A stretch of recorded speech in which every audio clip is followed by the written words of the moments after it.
Live right now. Live. Okay, so how's the argument coming at you for 1 2 1 2 Sunday mic edition? check. Boy promoter, where's my Don't know money? the Where's date. my check?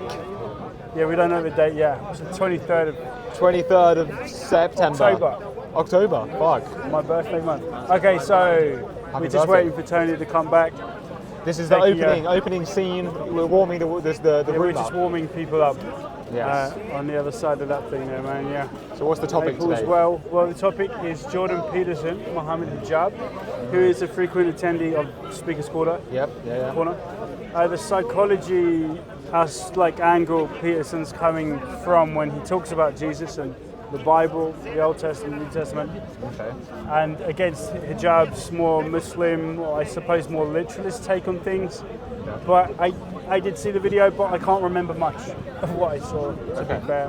I tuned out a little bit. Yeah. It was a bit boring for me. Did you see it? No, I don't think so. What was this? Mohamed Hijab. Yeah, Hijab and Peterson were talking in way. the same room, man. Oh yeah, my God. Yeah, literally just the other day. Okay. That's amazing. So Who, we'll just who visited who? they went to a mosque, him and Jonathan Pagal, the Jew. Amazing. So yeah, man, it was interesting. I suppose it was cool. I was hoping that they were going to talk about, because their attitudes in terms of religion are going to be pretty. I don't think there's a lot of fertile ground there to really talk about that isn't pretty heterodox. Right. I was hoping they'd be talking about more of the social and cultural stuff that's going on with Islam in Britain and stuff. But Yeah. I suppose maybe that was, I was asking for something, I wanted something that just wasn't going to be there in the first place. Is Jordan? I've never heard Jordan Peterson really talk about Islam much. I see most of his, when I hear him talk about God or whatever, it's normally he's talking about Christianity, and he normally has a kind of different take on Christianity. He tends to take it a little bit more, like, you know, he finds deep meaning, like layers of meaning in the Christian stories, and he relates them to different mythological archetypes and all kinds of things. I've never heard him talk about Islam though. Yeah, not really. And I think they're obviously, I mean, lots of Islamic texts incorporate the patriarchs, Yes. and even Jesus is quoted quite a few times in the Quran, I'm pretty sure. What was it? Is that mine? Is that my thing? So your mic fluff. It is actually, yeah, I think it is. Nice. It is now. Shit. I think it is mine. Yeah. Glad I saw that. So how did they I'll just check. did they have like a debate, Jordan and Mohamed Hijab? Were they debating? Were they conversing? What was going on? I've completely lost my train of thought for a second there. Yeah, the notion there that things don't have to be necessarily true in an historical sense. You don't have to believe the truth of Moses or the truth of Abraham or of Jesus or of Mary. Yeah. The things behind the stories are eternally true. Right. They are more true than any story that could be about a guy from Galilee. Yes. 2,000 years ago. Yeah, That's absolutely. the important. That's a beautiful thing. Yes. Yeah. Okay. So that's a way of immortalizing certain teachings, is turning them into a story. Yeah. I know a lot of the Christian ideas before they were written down, they were, orally transmitted through sing and song, and that's how they keep these things alive. Not mine. Keep it though. Not mine. Wash it. Keep it. I'll just leave it up there. Leave it there. If it's still there next week, take it. Cool. So, yeah, do you want to? We can go. incorporate. No, it's you good to guys. talk. 1 2. Is that gonna fuck it up? All right. Yeah. I think we. Yeah. No, it's cool. It's cool. Get this away from me. I'm not. This goes way above my different echelon completely. Yeah.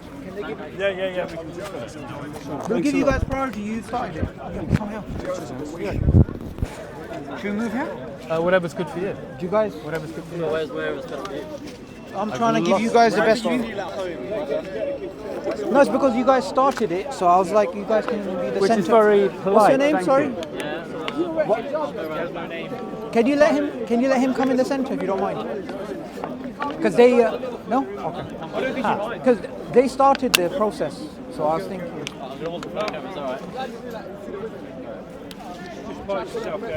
Are you alright there? Yeah, I'm fine. Yeah, which is fair enough. Nice. Are you part of the Okay, same no, I'm group? coming in. Just let me get some water. Just hang here on the periphery in my bottle. I know Tony used to do that. I think we're talking about stuff. Okay. That one before was about 5 minutes, and he's stretched that out. Yeah, he's still running out. Still running.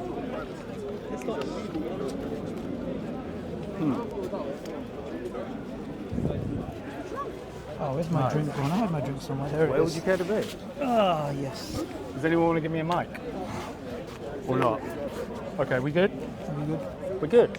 There you go. Oh, thank you very much. Having said which, I'm huffing it. How does this You attack? travel a lot. Nah. You always have a tan. Oh, I need UV. So I actually I get really down when there's no sunlight. Right. I'm not just walking around. So you're with, not a rich guy who can't speak his corner and then goes to Australia the rest of the week. no. I bum out. I promise you. It's all of that. It really is. Sure. I'm not sure how we're focusing this one though. I'm sorry. We know that. Do you want to lead it and I'll maybe follow your lead a bit? I mean, all we know is we both found it a very interesting conversation, yeah? And there's stuff to unpack. I've got no idea how you want to unpack it, but I thought broadly we were both fans of it. I'd rather get you, because you took notes, but Yeah. I was attending the event, so it's more mental in my head. Okay. So maybe if we, like, you cover a point, I give my input, and then we go back and forth. Okay. But it'd be good to cover what you're saying. What I got from it was, if I shoot through, there's quite a lot here, and then you'll get a sense of the menu of things I thought they talked about. There were discussions on epistemology, which you and I were talking about before. Oh, Yeah, and what I'd like to come back to. Sure. And there was a feeling that Peterson was more of a pragmatist, and you guys are more into correspondence theory, and Mohamed Hijab's more into correspondence theory. And I remember when you and I spoke, you said to me, so you agree with correspondence theory, and I queried that, and then we lost that thread and didn't continue. We could come back to that at some point. What would be good, Tony, is Yeah. you cover, say, epistemology, we go back and forth, whether we agree or disagree, then we go to the next topic. Yeah, well, That'd be good. let me give you the others just so you know. Then there was how much the second, so the first one was epistemology. The second one was how important the objective truth of something in a religious book is relative to its mythological impact. So Peterson took Cain and Abel and he went, yeah, it may have happened as a physical event, but what may be even more interesting, and I agree with him, is that it's a psychological archetype for the human condition. It's a perennial story of the human psyche. Yeah? So how much is it important whether something objectively actually happens, whereas how relative to its mythological value and merit, yeah? I like that. Okay, so that's another point of contention, where I'm an extreme liberal. Sure. Yeah, I think it's all about the mythology and the story, and I don't even particularly care about the objective stuff so much. What else came up? Because, right, then I got confused, I don't know what you thought, with their view of postmodernism. They seemed to come to a point where they agreed that postmodernism meant querying how you know anything in the first place. Like the question was asked, how do we know God exists? Peterson went, well, it depends what you mean by the key words like know, you, God, yeah? And he and Mohamed Hijab seemed to concur that this was sort of a postmodern trend towards deconstructing words. And here I fell apart with both of them, because to me that's healthy skepticism, not postmodernism. Yeah. So let's discuss that, because I have some thoughts on that. Quite strong Okay. thoughts. You want to hear the others as well or not? We can remember them and come back. So how many is it? A, B? Epistemology, the truth of objectivity versus mythology, definitions of postmodernism, the elephant in the room we don't need to go to, what the hell, consensus version of truth, that's a deep one, forget it. Let's start. We'll see how it you wanna go? rolls, because we've got about 2 hours. Yeah, of course. Yeah, so where would you like to go on any of that? If you could stand there. Sorry, what's your name? Christian. Good to meet you. Sabul. Yeah. And the last thing was... If you stand a bit closer, because, or we can get you to wear a mic. Yeah, I've got the sure. You got a mic? Sorry, hi Chris. I haven't got a mic. It's fine. We'll be picked up. Well, I can give you if you want.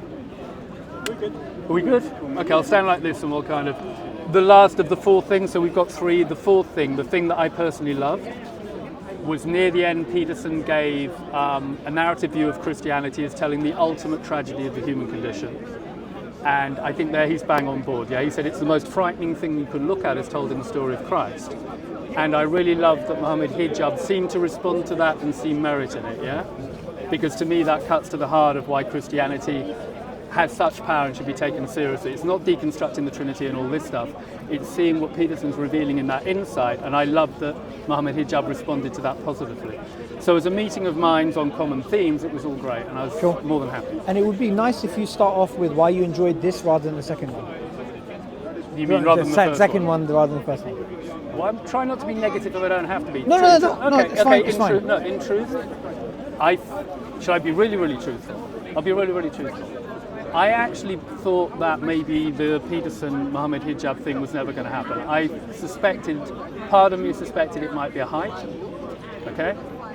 And I like Mohamed Hijab, I'll say that now. Having spoken with him privately off camera, I actually think he's a very nice guy, okay? But I suspected it might have been hype, so I was really surprised when it happened, okay? To be honest, okay? When it did happen, I was really excited for it, and then I found there was no chemistry at all. I didn't think that anything particularly contentious was touched on. I thought Peterson wasn't digging in the way he normally does. He was just listening, which he's an advocate of. He says, I want to listen. And I thought it was very brave of Mohamed Hijab to do the singing and all of this stuff. But essentially, that I didn't think there was much philosophical meat in it. Sure. This one, I think there was a lot of philosophical meat, and there was chemistry, and it was all good, and that was the difference for me. Okay, good. What do you think? Yeah, fantastic. Let's, should we begin? I thought we had. Oh, I thought we had. Okay, no, because the way we wanted to start it was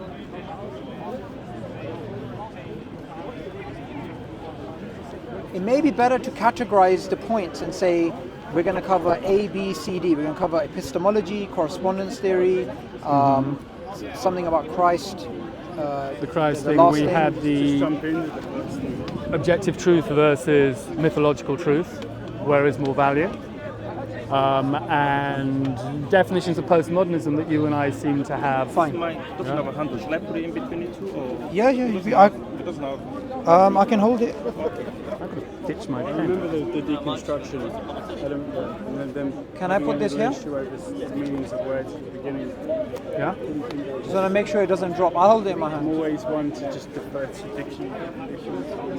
Really? So listen, dude, if you want to sort of steer the conversation, I've given you what's on my brain, but I'm quite tired, frazzled. I'm doing stuff today. I've got legal stuff, so I might not be as fluent. That's all right. So I can trust you to... No, that's fine. That's Sweet. fine. That's fine. Okay, so let's start off with the first point, which was the chemistry of this one was better than the last one. Yeah.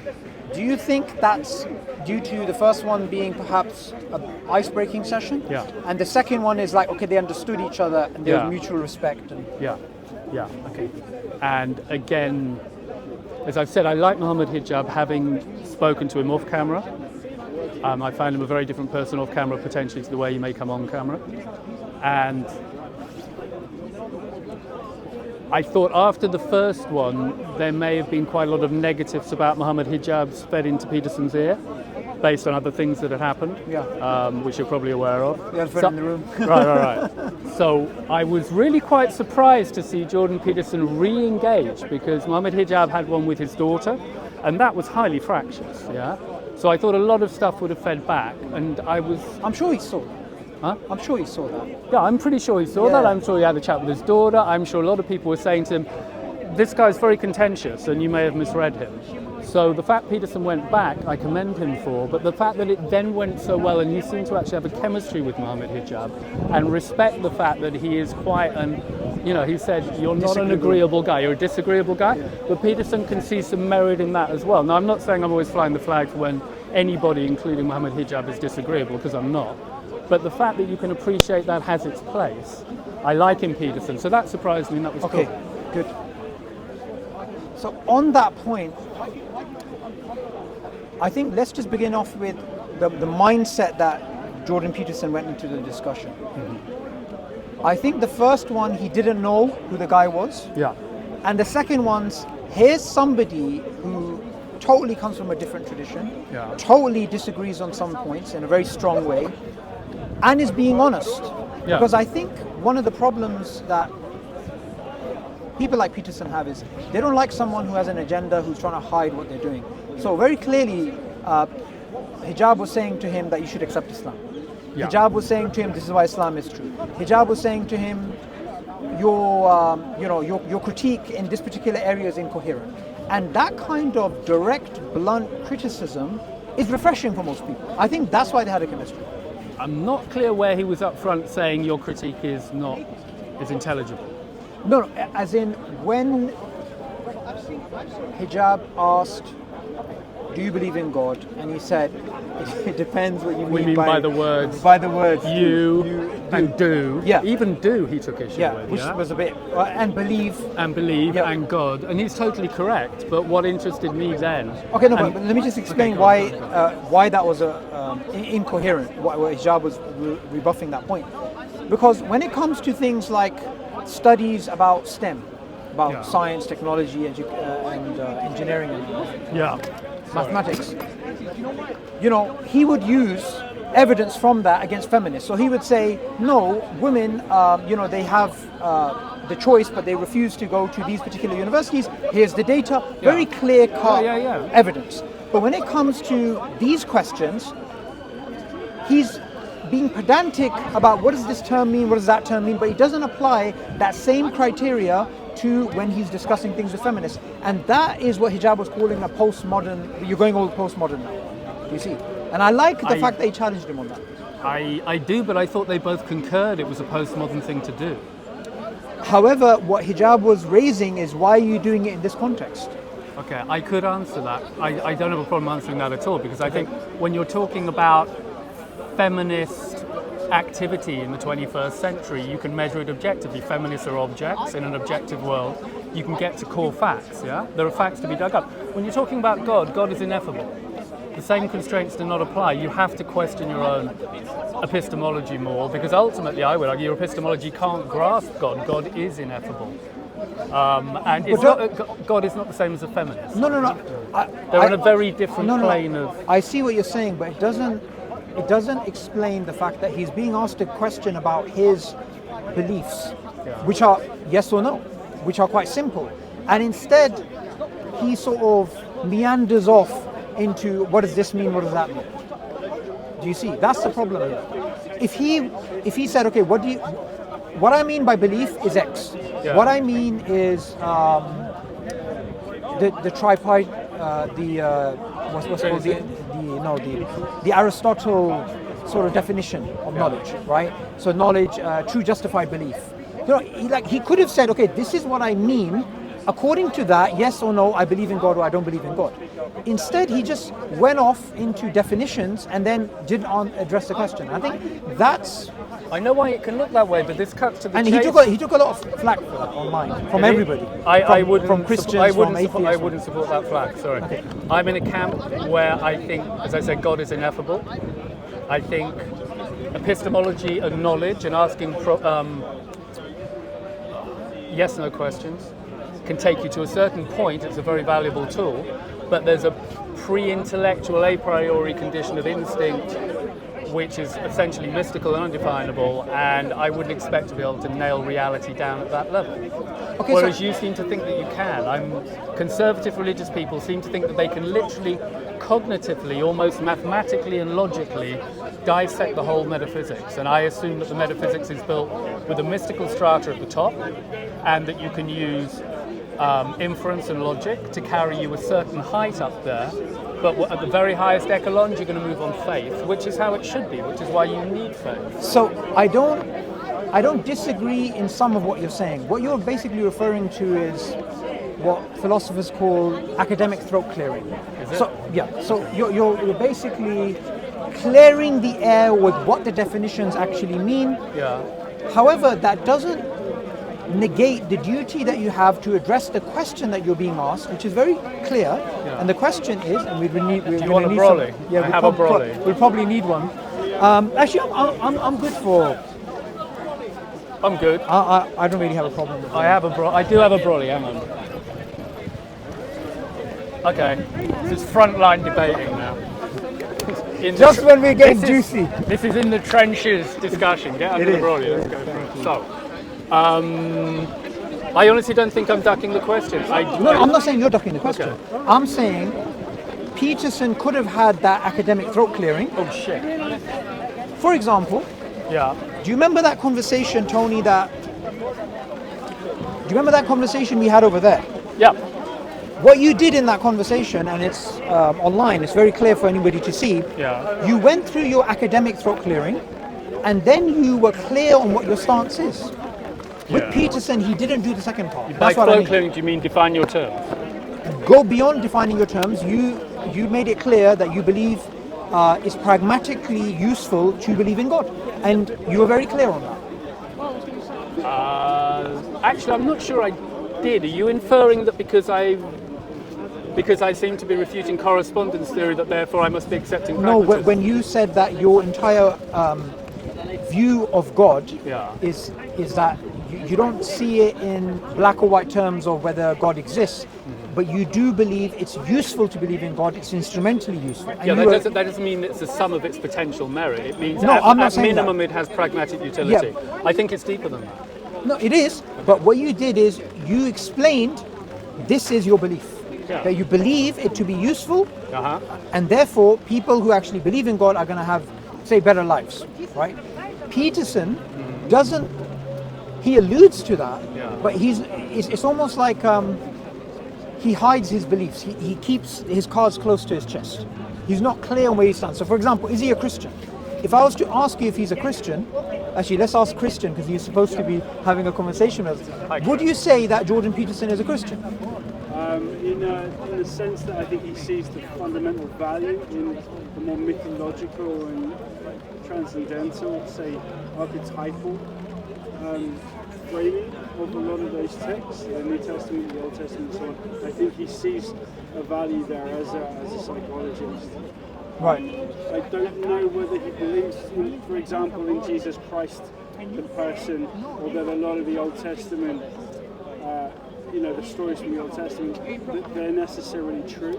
Right. I think he's probably more of a pragmatist than someone. So he can't technically be a Christian. No, I think you do. I think you're preempting a definition of being a Christian. You're thinking that you can define the box everyone has to sit in, and if somebody goes, no, I see profound merit in this narrative outside. If you look at it from outside that particular box, you then deny them the right to assert that particular perspective and faith. I agree, but there are limits, though. There are limits, but So I'm saying, look, you can't always say, you can't get 5 Christians and always get them to agree what is the definition of Christianity. What you can do is the negation, which is they don't believe in Ganesh. yeah, sure. So you can do that. So with him, he's not clear in his position. And that's what I think, for example, I was watching this channel, I think Majority Report, I think it's Atheists. And they were picking up on that conversation where he's being asked about God, he's not answering. And then many different people, Christians, Muslims, atheists, that's one of the main things shared from the video, that he doesn't answer the question. A lot of people are frustrated at that. Okay, I disagree. I think he's totally answering the question. It's just he wouldn't concur with the context within which the question is framed. And this was touched on in their discussion about Cain and Abel. You remember? Yeah. He gave the example of Cain and Abel. Happening. Now, you can look at the Cain and Abel story 2 ways. You can look at it from, and they're both valid. You can look at it from the point of view of, historically, did it happen as a point of objective reality? Sorry, slightly. Yeah? Or you could, and Peterson said you can look at it that way, but the second way to look at it is that it's describing the eternal conflict in the human psyche, yeah?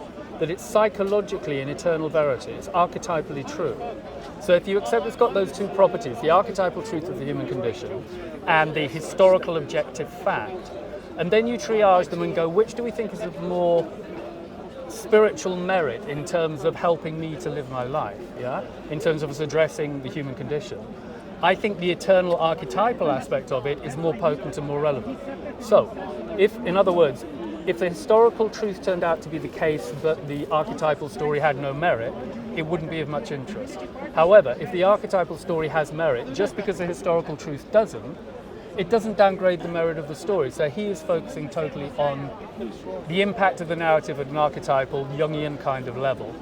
And the story he gave of the Christ story, his perspective on Christ as being the ultimate horror story of the human condition, I think cuts to the heart of what a lot of Christians may be unconsciously sensing, even if they're not articulating it that way.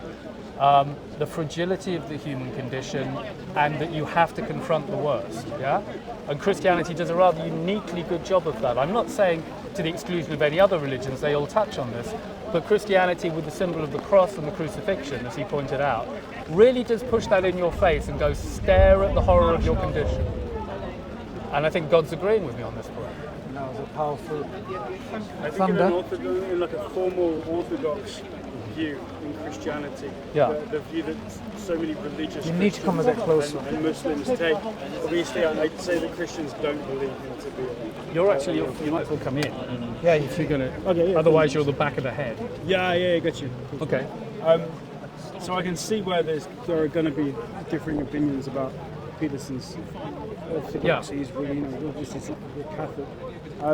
But I think it's true. I think there are so many adumbrations and levels and a richness there, the archetypal kind of framework that people can all relate to. And that's where his Christology. Couldn't we? I mean, if we were to stretch it that far, the way that you explained it, and you're saying that he's fine in doing that, then we could also say that Harry Potter is another archetype, Yeah. and that is a true Yeah. story. Yeah. But the problem there is No, hang on. We wouldn't say it was a true story. The dynamics. a true from a pragmatic point of view. It's happening now. Okay, so if you're using truth as opposed to factual, I'm then using his definition. Yes. So what's happening in that school? I mean, I haven't read Harry Potter. I haven't seen the films either. But whatever the name of that school is, I've heard the name of the school.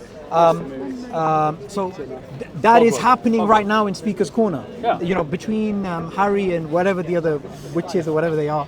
You can tell I haven't read the book. That's happening right now between me and Tony, between me and Christian. Yeah. Do you see? Yeah, sure. And the problem there is that it's stretched so far, you can't actually identify as anything. You can't, if you're asking the question, what is objectively and historically true, you've got to identify what is your key question. I'm always saying this. Your answer can only be as good as your question. What is your key question? The key question I'm always asking is, how should I live? Okay? That's my first question. Okay? Now, if that's not your first question, we're inevitably going to end up coming up with different answers. What if I was to say, how do I know what's true? Well, I would say that if I ask the question, very good. If I would say that if I ask the question, how should I live? Almost instantly it invites the next question, how do I know what's true? Okay? But the question, how do I live, is the motive behind asking that next question. But it can also be the other way around. It could be. So great. So in the hierarchy of which of those questions is primary, I think how do I live is more primary, because I think how do I live is an eternal question that every human being who's ever been born, or whoever will be born, will have to face. And which is precisely why the religions in all cultures have generated answers to that core question. And one of the next questions it then invites inevitably is, what the hell's going on? Yeah? However, the issue there is if you start off with your question, pragmatism is the paradigm. My question would be a correspondence theory of truth. That would be your paradigm. I'm not anti-correspondence theory at all. I'm not saying you are. I'm saying there'll be two different paradigms from which you start if the questions are in that order. I'm saying that I think you've got to separate your inevitabilities from your options, from your contingencies, yeah? Right. And I think asking the question, how do I live, is an inevitable question for all human beings for all time. You ask it unconsciously. It doesn't have to be articulated. Same with how do I know what's true? This is okay, on that one you're right, but that very quickly we do start moving into questions of physics and metaphysics that you don't inevitably have to engage with in order to answer the question, how do I live? Yeah, it's an advantage to, no question, but it's not absolutely inevitable. If you're a wise person, you will, but you don't have to. But you are compelled to make choices. I have no choice but to make choices, so I've got to ask primarily, on what basis do I make choices? You're right, then you try and work out, where am I, what are the rules, what's going on. You seem to be framing your stuff within trying to nail down objective reality. And it's a statement of faith almost. If you really think that you... Don't you think all worldviews start off from some level of faith? Yeah, I think this is the point. We know from, as So we we said agree before, Gödel's incompleteness theory, Hume's fallacy of induction, quantum physics, they all show that there are limits to epistemologically what you can grasp. You shouldn't conclude from that the epistemology has no merit, or it isn't the most powerful tool. It's an incredibly powerful tool. It's just not a universal tool. So once you understand that, you realize, as Peterson does, that there'll come a point when that tool is no longer available to you at the higher echelons of your experience. you're going to have to go with faith. You're going to have to go with intuition. And then you can pragmatically look back and see how it went, which is why he says, I'll look for the shining example in other people, yeah? You're going to have to make a leap of faith, act it out, I'll look at you and see if your leap of faith worked. And if it does, then you may have been heading in the right direction. So at some level Sorry, Karen. No, Karen. Well, at some level you ground down in pragmatism because there's nowhere honest left to go but that. The last part I don't agree with, because you would still, for Jordan Peterson to decide by I look at the followers, he still has to have a criteria to decide these followers are flourishing, these are not. And that criteria has nothing to do with the question that he's trying to answer. Okay, yeah, no, we're in an eternal loop here. Again, he has to have faith. So that's fine. So we agree there. Yeah, I think all we've got to do is structure our arguments where we agree, whether you're an atheist or not, your argument will include statements of faith. Now the that objective, includes values, which you values. Down to did I exist? I mean, very shortly into the 2nd century, did Christ exist? Did this person even exist in human form? Lots of the earliest Christian fathers were having that argument with other Christians, other Gnostics and so on. What's cool about this though is it looks like Sayings Gospels and reading Sayings Gospels. Sayings like Sayings Gospels Okay, sure. and reading into Scripture, Old Testament Scripture was where a lot of these guys got their idea from Christ from. Like the Isaiah 53, you know, the suffering hero story. It's called. I think what's important is that you take, say, if you're listening to the parables Christ teaches, and you listen to many of the ways he's saying powerful moral stuff. It's just as important today as it was back then. And the parables again they appear to be kind of timeless. They never really, you don't need to change them. We're making movies, we do Hollywood films today, which are based in large part on kind of Christian, on those stories. If you take the patriarchs as well, the Lion King and so on. Star Wars is a good example of stories that are actually based on the kernel of. Anakin is happening right now. It's esoteric and strange, right? But those stories encapsulate stuff and truths that are going to be eternal. I think that's what Peterson is trying to get. Yeah, I think Peterson understands that, and we had this discussion before. I think truth can exist in fiction. And if you're willing to accept the truth, you disagree on that. Now remember, I believe in correspondence theory. So I believe in correspondence theory. No, but I believe correspondence theory in terms of your beliefs, your values. It's not like, for example, you would use correspondence theory if you want to know what's the best way of bulking up your muscles, right? So you'd look at scientific studies about protein synthesis and all this stuff. But when it comes to religion, you would use a pragmatic view. No. We're misunderstanding each other fundamentally, okay? I think in the hierarchy, pragmatism is below correspondence theory, okay? I know that sounds strange. I think pragmatism is below it. However, because I think correspondence theory is based on epistemology, it means there's limits to how far it can take you. Okay, that's one caveat. The other caveat is, and it's a small print caveat, I was going to put the self-consistency principle above correspondence theory, because I think correspondence theory only looks for self-consistency in the present moment empirically. That's really what it aims for, whereas the self-consistency principle, you can project it into the future. In other words, it's even more powerful than correspondence theory. I'm actually bigging up correspondence theory. So as a practical example, wouldn't you say that they're linked? I think because being consistent is part of they're both linked in Plato's principle. Do you mind if I get Faisal to join this conversation? No. You see, he has a lot of very interesting things to say, but he just doesn't. I know. We've chatted before, and he's really interesting. Come. Okay. No, just come listen. I think we're all anchored in Plato's principle of self-consistency. Yeah. When there's a contradiction between any two situations in a system, then there's a problem, and the problem is either one of perception or the system itself. Yeah. So we agree with that.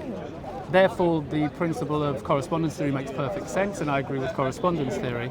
I just think you're undervaluing its power, and that the principle of undervaluing its power. Because my understanding of correspondence theory is that it's about saying, if in the here and now everything is self-consistent, I can trust that. I think you can go further and predict into the future, and that's beyond correspondence theory. That's self-consistency. You're just going, I have so much faith in self-consistency, I just don't think it's going to play out in the present. I'm confident it'll play out in the future.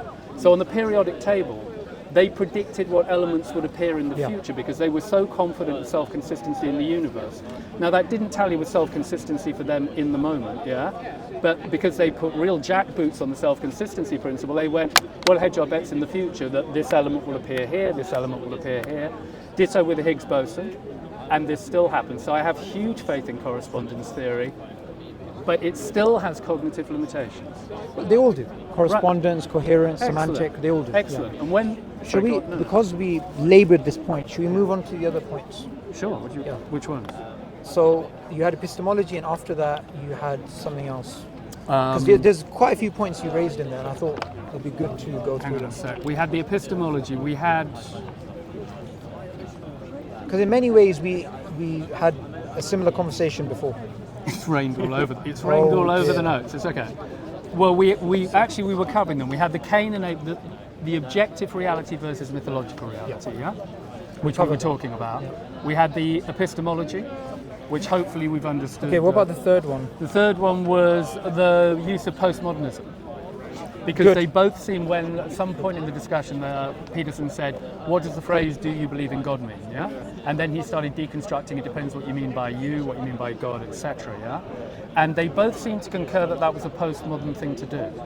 And there I departed from both of them, because to me that's just healthy skepticism. You were telling me last week about a postmodern book you were reading. I think it makes perfect sense, right? Because from my understanding, postmodern is all about deconstructing. So it makes perfect sense what they were both saying, that is postmodernism. What I thought Mohamed Hijab was saying, because Jordan Peterson was, I have this Carl Jungian methodological understanding of Christianity, right? They're saying it's metaphorically true, right?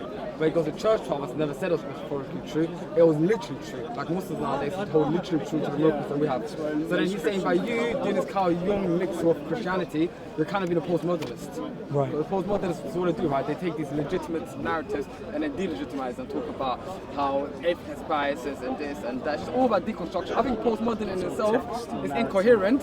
I think it's ingenuine philosophy, but I think the tools he uses are very amazing. So just before that, do you agree with him that what they were saying was not postmodernism? He thinks that's skepticism. I disagree. I think that was postmodernism. Okay, so how would you define postmodernism, and how would he? I'm realising I'm not clear how to define it. I go back to Plato's cave. I assume in Plato's cave, Plato is saying, and then I'll go through Descartes, and I think therefore I am. So with Plato's cave, it's established you cannot trust your own senses. You cannot trust your own cognition. You're a self-deceiving animal, and that's the framework within which you're going to have to operate. The solution to that is the tool to use to counter that is skepticism. I don't see why postmodernism is doing anything new. It's bigging itself up as some kind of new thing. But actually, we know we have to question what we mean by the words. It's a very healthy thing to do. Different type of skepticism, though. You're talking about Socratic skepticism, right? Yeah. Which the West is very big on. But postmodernists, like started 1960 or something, first was post-structuralists, but they talk about history. When they took history apart, they talk about history. It's all about narratives. Victor writes history, and all stories have these four kind of modes. It's either tragic, or it's this, or it's that. They kind of mythologize narratives. And the postmodernists came after the post-structuralists, Michael Foucault. They took it even further, right? So delegitimizing these modern notions like of the prison system, or mental health, and so they're both different forms of skepticism, right? That's what they do, but how cogent? But the point is that when Jordan Peterson says, when you say do you believe in God, he goes, what do you mean by do? Because do is a very philosophical, metaphysical statement, right? Like a theological statement, almost, or right? belief, yeah. or happening. Who's the you? The I, the concept, philosophy again. Believe, God. That is very postmodernist in my opinion. Like it's deconstructing the sentence and talk about how he's almost saying the question's not even legitimate, isn't it? Yeah. What's your thoughts on that? No, I mean, when I listen to postmodernist thinkers, I read a lot on postmodernism going back.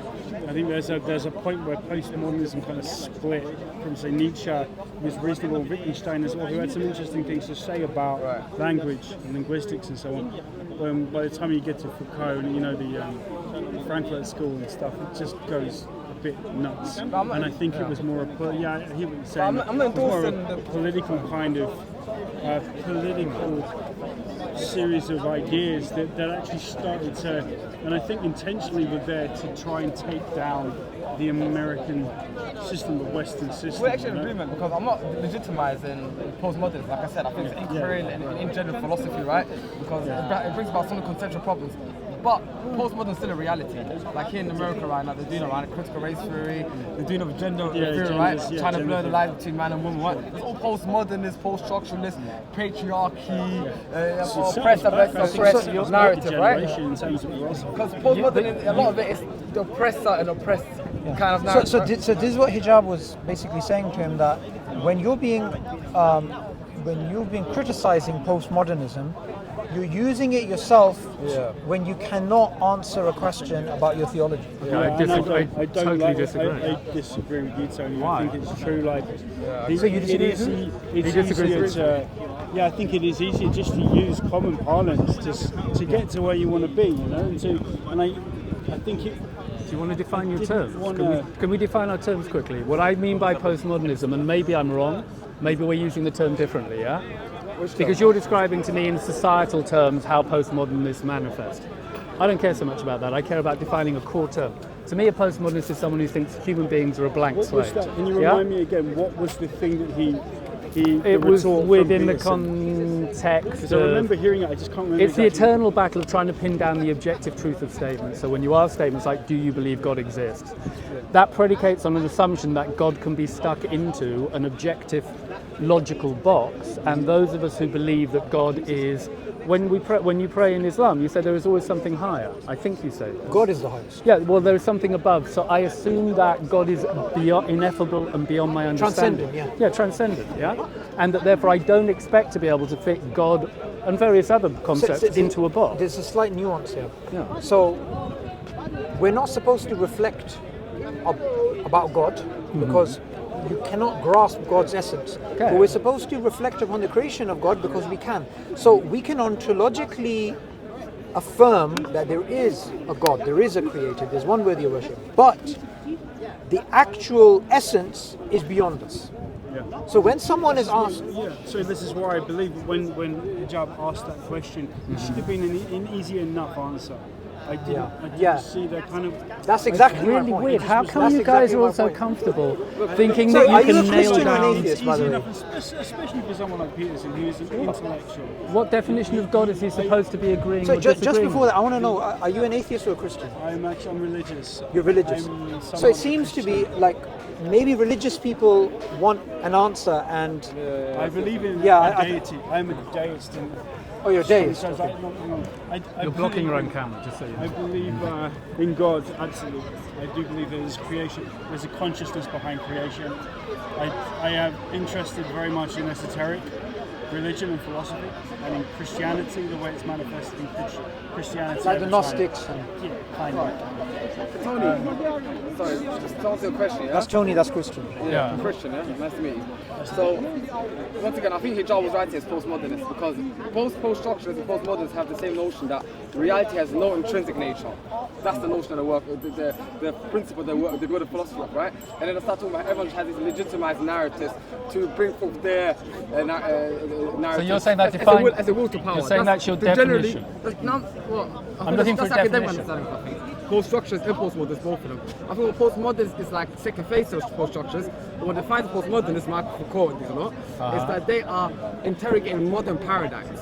Yeah. That's what they do specifically. That's why they're kind of different, because postmodernists, they're all much more modern, and it's like the systematic interrogation of these legitimizing narratives and so on and so forth. So when Jordan Peterson is saying, what do you mean by do? What do you mean by you? What do you mean by believe? Jordan Peterson's almost saying this statement is illegitimate and let's interrogate it, right? Which is very postmodernist thing to do nowadays. So I think it is postmodern. You could say until it's on the brink of logical positivism. Because remember the logical positivists, they had this idea that if something's not mathematical or mathematically you can show it or empirically, then it's almost meaningless. He's not doing that, but he's close to that by almost saying like, well, we can't really get down to the nitty-gritty. Wow. Like what he said is when we get down to, I don't remember his exact words, but believe and one other word he mentioned, he said, if we think we can define them, we can't, or something like this, he said. Yeah, and I believe language has a meaning. It is so useful.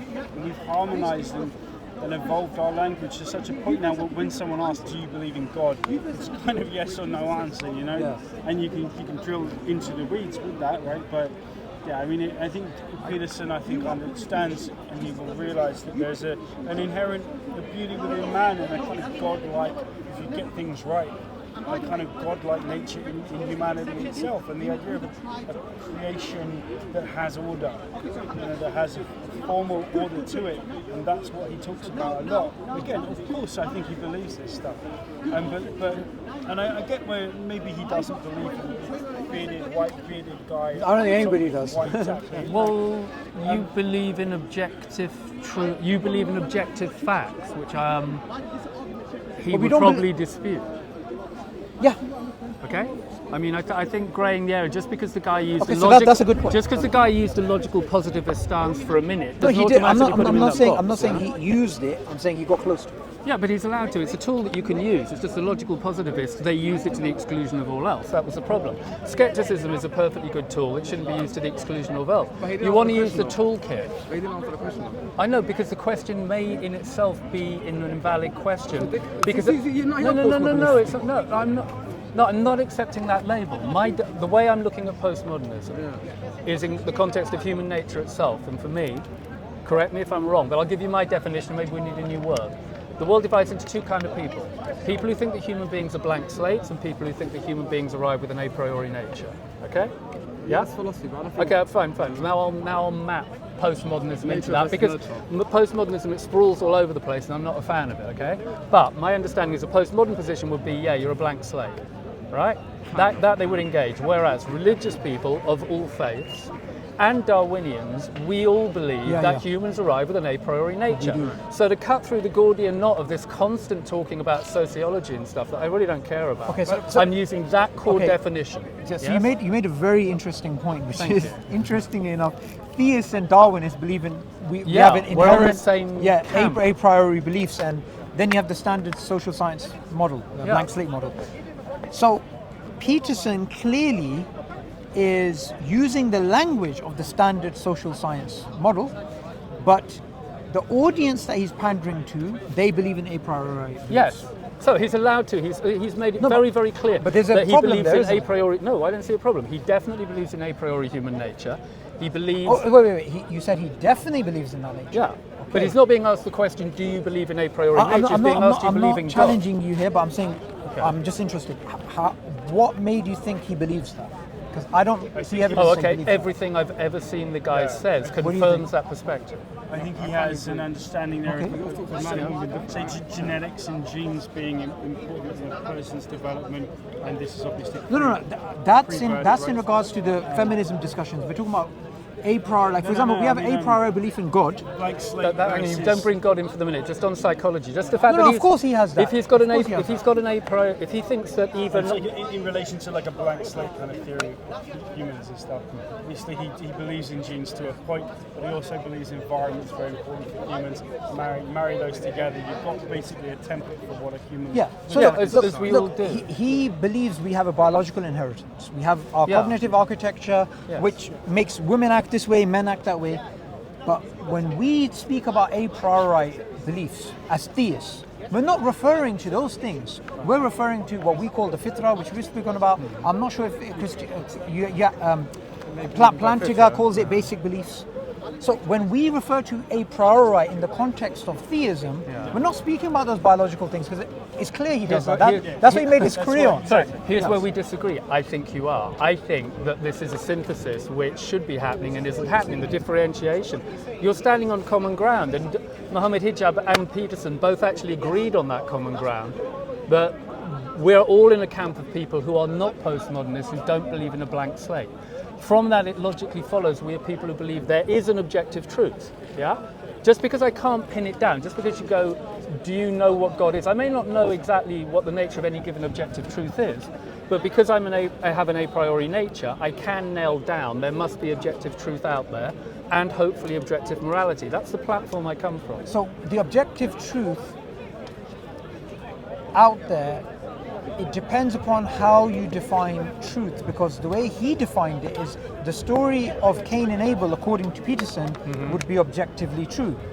If you speak to an average Muslim or Christian, When they say we believe in Cain and Abel's story being objectively true, they mean literally there was a Cain, there was an Abel. But when he says objectively true, he means it's happening right now in Speaker's Corner, it's happening throughout history. Right, this is And where that's we the need issue. again to define our terms and see whether we're going to agree in a differentiation between facts and truth. Nietzsche made this distinction. Peterson would make this distinction, and I'm very much with it. There are dead facts which have no values and no meaning, and the minute you add a value to a fact, I would say it becomes a truth. Yeah, it's a personal evaluation. Hence, truth can exist in fiction. Now, the fact that you don't think truth can exist in fiction, I really find surprising. If you never read a work of fiction where a character did something insightful and you saw in that it revealed to you a truth about human nature or your nature. Romeo and Juliet, or Tristan and Isolde, right? The stories are, they go around, you know, they're often all over literature. They prop up in different cultures. So the idea of Romeo and Juliet then, and the idea of fighting, like two factions fighting just because of history, it's not particularly progressive, and often it can lead to tragedy. So I think it's generally... You see that there's a kind of archetypal truth in that, you know? Look, no one disagrees with that. I mean, Brett Weinstein calls religion useful, usefully, I forgot the exact, basically from a pragmatic point of view, literally false, but metaphorically true. Yes, which is true. Yeah. So no one disagrees with that point, but when it comes to stories like Cain and Abel, one of the lessons from that story, from the Quranic perspective, is about not just murder and jealousy and these things, but about the hereafter. But from a purely, he's not allowed to use a microphone. He's realised the place Dude, no. So do you see, as a Christian as well, or sorry, not Christian, as a deist, do you see that element would be missing if you look at it purely from a metaphoric point of view? I don't know. Yeah. The answer is yes, clearly. It would be, but I wouldn't prioritise the objective fact of the thing in the way that you would. Yeah. I'm not naive to the idea that you're going, well, if this happened, then that happened, then hopefully an afterlife, and hopefully a whole load of things I'd like to happen. Yeah. But you have, say, you know, faith, the idea of faith. You have like faith in Islam. I mean, the concept of faith, right? The idea that maybe these things are kind of unseen, but they can, if you listen, if you pay attention, you can grasp, you can get hold of a concept of God that can exist in your daily life, you know, and it can make you a very religious person, and you can begin to see scripture like everywhere, and you learn how to relate properly to other people, and your life can really flourish from that perspective. You know, it's that, as you said, it's important to see there is a beyondness to lots of these stories. That's the power of the archetype. Is the power of the I don't think anybody disagrees. I haven't got the answer to the question. Do you believe that you can get truth in fiction or not? Yeah, You do. I'm going to answer what you're saying in a way. Okay. So I think there's a split of inherent and ontology, right? Whereas the Muslims are saying the Quran and the prophets, everything is literally true, right? It's literally happening, right? I don't care how crazy my sound to you, the Quran is true. Carl Jung started this idea of synthesizing Christianity with mythology, because Carl Jung lived at a time when Christianity was on a decline, scientism was on a rise, right? And I think he tried to find a way to kind of like help Christianity survive, saying that it's metaphorically true, which is what you're saying. You're saying something metaphorically true is just as true as if it's literally true, right? You're saying something mythological. Yeah, but your So contextual... and I agree with you, and I think this is the whole idea of symbols, right? It Cain and Abel, what's symbolic about it? Murder, jealousy. Yeah. These things are really true. And Jordan Peterson is happening today right now because these are themes that are repetitively happening, which are linked to the human nature and so on and so forth. Agreed. I think Muslims would even agree on the metaphorical thing as well. But we're taking an extra step, we're going two-footed. We're saying it is literally true, right? Yeah. And I think a lot of Christians nowadays have kind of let one leg go and they're sticking to the metaphorical. And there's additional meaning to that literalism. There's a lot of difficulty though in assessing whether a lot of these mythological kind of stories actually did happen in real life. The idea of splitting the part of the Red Sea, of, Moses doing lots Guys, of can miracles and so on. I really The pitch Christ that we story. change our language here, and we have the word truth and the word fact? Because we're using the word true in two contexts, okay? They're both vacuous words. They're very Okay, I'm defining truth as that which what is it? That which optimizes hermeneutics in accordance with your fixture. I've given a very clear definition to you before of what I mean it does. But that would be a pragmatic. Okay, whether it's pragmatic or not, I'm giving a definition. You could just say pragmatic. No, I'm not. I don't agree with your interpretation that it's a pragmatic framework. I don't think I'm doing. I hope I'm not doing that. It's a teleological framework. I think we'll have an intuitive understanding. Can we not just agree that there are facts? No, we don't. I think we have an intuitive understanding about truth. The same one will say love, right? No one will be able to fully define them. It will always be short-changed. We'll have an intuitive understanding what we're talking about when we're using the word truth, right? It's like what do they call it? The bean in a box, right? So let's not try to define it too much. No. We have. Okay, I see what you're saying. But, okay, we can't go anywhere. If it's true, and you've agreed that truth can exist, if it's true, you see the problem. If it's the case that truth can exist in fiction, it's a fact. Thank you. If it's a fact that truth can exist in fiction, then it follows that not all truths exist within the world of fact. You need to Do you not see that? You need to disregard the word fact, because when you say fact is something that's verifiable independently, right? It's about only referring to literally true Fine, things, I'll give you a right? definition. If something's metaphorically true, it is not a fact. It might be true to you, it might really be true, but I won't be able to verify it. Can I just give By a the way, definition? he doesn't agree. He doesn't agree that a fact is something which is literally true. He takes the view that facts and truths are two different things, and when something has value, you call it true. Yeah, I'm saying that there's a fact value axis. Are you aware of this way of looking at stuff? Fact value, right? You have the facts on the x-axis, you have the values on the y-axis. The x-axis is irrefutable. It's definitely factually the case, but it has no teleology. It has no meaning until it's evaluated. What consciousness, God, whatever, brings to the table is an evaluation of dead facts. So, and Nietzsche was totally attuned to this. He says it about coins. He says, facts are like coins which have lost the imprint of their symbol, and now they're just base metal. Or another way of thinking about it is a naturalistic fallacy. Facts don't give you values. These are two different. With Hume. It's Hume's fact value thing, yeah? So when Hume talks about the fact value dichotomy in Hume's guillotine, a lot of people seem to accept that now. I think not. I think that you possibly can. The two are connected intrinsically because they're both cross-referencing the same primary a priori reality. You need facts and you need values. What we're experiencing right now is an interface of those two things. That's what reality is. And reality is a priori to facts or values. Okay? That kind of framework. Okay. Reality is exactly what's happening now. Now is reality. Reality is a priori to facts or values. We're adding the values. The value of the temperature right now to me as a human being is very different than to another person. So the values have to be evaluated by each individual. That it doesn't mean they're subjective and wishy-washy, because each individual also has an empirical nature, an objective nature, which will determine how they react to it. So although they're happening subjectively and phenomenologically for each of us individually, it doesn't mean they're groundless or wishy-washy. They're not. You are also an object with a nature. You're interacting with objects with a nature. And that's real for you. Yeah, and the way you do it's totally real for you, and there are limits on how you can do it. You can't just choose to suddenly be a giraffe. You can't just suddenly choose to see in infrared. You've been born in a finite limitation, and there is an optimum way for you to interpret the objective reality around you, and religion aims you towards doing that optimally. That's the point of religion. Where they sorry, Doesn't this really just come down to, do we believe the things in the Bible or in the Quran as literally as they happen? But we can obviously fundamentally understand that the truths in the Quran, in the Bible, tell us how to live. Tell the 7 deadly sins, the 10 commandments, a very good reference. It's great reference material for how to live a good life. I think the issue is here. Obviously, Muslims believe in the Prophet Muhammad and everything he did in the Quran, right? Lots of people say don't necessarily believe it was entirely true. It would happen exactly as Muslims profess it did, just like the Old Testament. It's the same thing. Do we believe in these stories that are mythological, kind of hard to believe if you live today now with a lot of the understanding of sciences? I disagree with that last part though. Okay. If somebody comes from a paradigm of theism, it's not hard to believe in miracles. Miracles are just as remarkable as a leaf dropping from a tree. Because we just don't see them today. We would say we see miracles all the time. Sure. So it depends how you define the word miracle. So there's certain miracles, like the parting of the sea. That we don't see.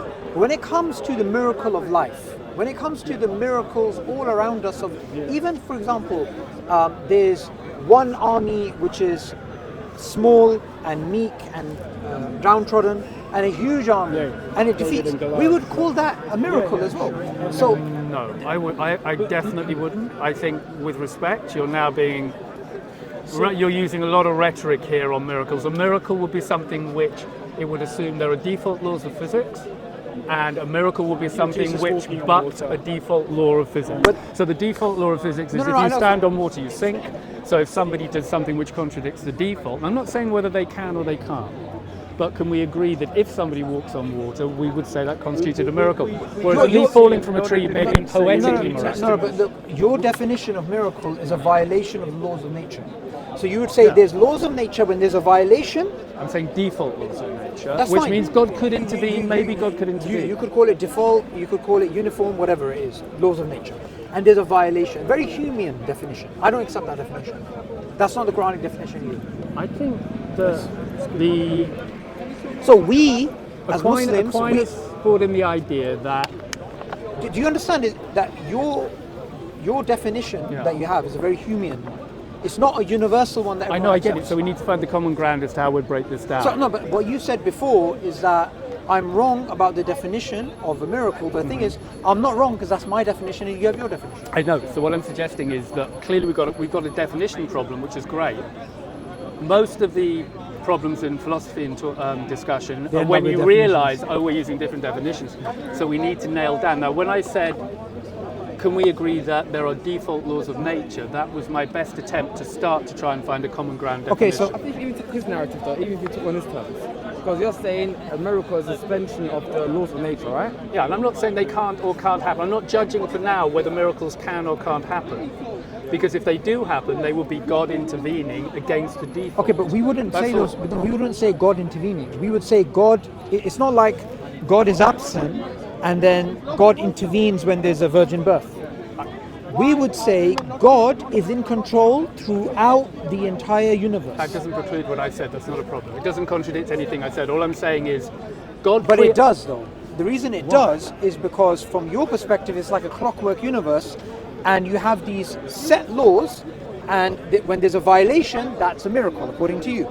But the definition I go with is that it's not that there's a clockwork universe with uniform laws of nature, and then there's a violation. It's that every single instant, God is in control. Okay, and I'm saying that we.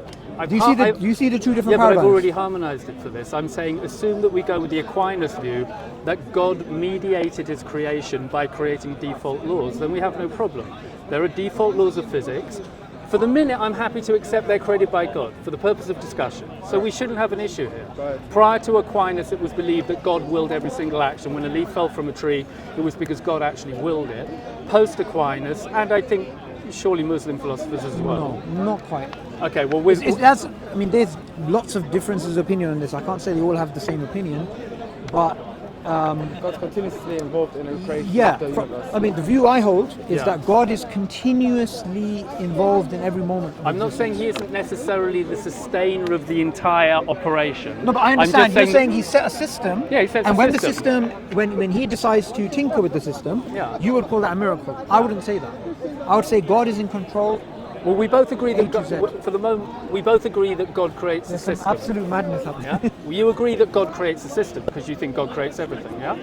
You believe in the principle of self-consistency, and we can easily observe there is a system. There are certainly laws of physics, yeah?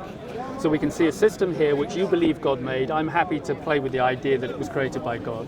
That is the default, and you have examples in your text where the default assumptions of what would happen in that system are changed, like the Red Sea pass. Now that is a shift of the default assumption, and you account for that by going God chose it. Sure, so I agree. where's the problem? No, I agree, but We that agree. doesn't mean I accept the Humean definition of miracle. I didn't. You projected Hume onto me. I'm not. I'm just Okay, speaking no, for myself. but I described your view as Humean, whether you accept it as Humean or not. That's not the definition that I accept. The definition Then I'm not clear where are we different? Just a sec, guys. Sorry. Oh, I sorry. think it's been a really cool conversation. I just say, like, the kind of, as I see it, the more mystical kind of faith that exists in so many religious books and so on across the world. Like, of course, people are going to believe this stuff if there was more evidence for a lot of this stuff. Say a lot of atheists would believe the same thing. Like, it's not bad, but they're nice. It's just, it comes down to, I think, again, getting back to Peterson, what can these books tell us? Is there something that exists in that archetypal frame, the idea of doing good, of the understanding, our conception of good and bad now having been evolved significantly enough so that we can build whole. Can I explain to you why that's not enough? I agree with the archetype. I know exactly what you're saying, whether it's Ganesh or Harry Potter or any. Today, we could come up with some really good stories and say, okay, these are happening right now, these are the new archetypes. Yeah. Well, human behavior, right? So human behavior is governed by pain and pleasure. Yeah. And human beings who do not believe in a hereafter, who do not believe there are consequences which involve pain and pleasure in the future, they're less likely to act in a moral way, despite all of the archetypes that are around them. I get you. And this is true. Do you understand? That's a huge point. Yeah, but now that's pragmatism. Now you are using not, no, that. it's not Laughing. You know it. That's so pragmatic. It's not pragmatic. It's totally pragmatic. Now hang on. In the Quran, because I've started reading it, I've finished Surah 2. Just done Surah 2. Grab those mics up. Oh, which one? No, just say your piece. Oh, okay. Yeah. They emphasize the motive for why you do the good action, yeah? It's not just doing the good action. They say it's better if you do the good action for this reason than that. Okay? I totally agree. But sometimes you just do it because I told you. Okay, so as a pragmatist, you're going, let's keep everybody acting well, but can we agree on a more idealistic level, because I am an idealist, that we'd like them not only to do the best thing, but to do the best thing for the optimum reason, and there's a spectrum of motives for behaving well, yeah? Okay, so I'm not a pragmatist. No, fine. But an optimum reason for you would be very different to me, I think. Are you dry? Are you okay? I'm fine. An optimum reason for me would be one which... This is the optimum reason. This is the optimum spot. Okay. This is the optimum to me is that... What do you need back? So much, man. Really nice to talk to you today. Are you back? All right.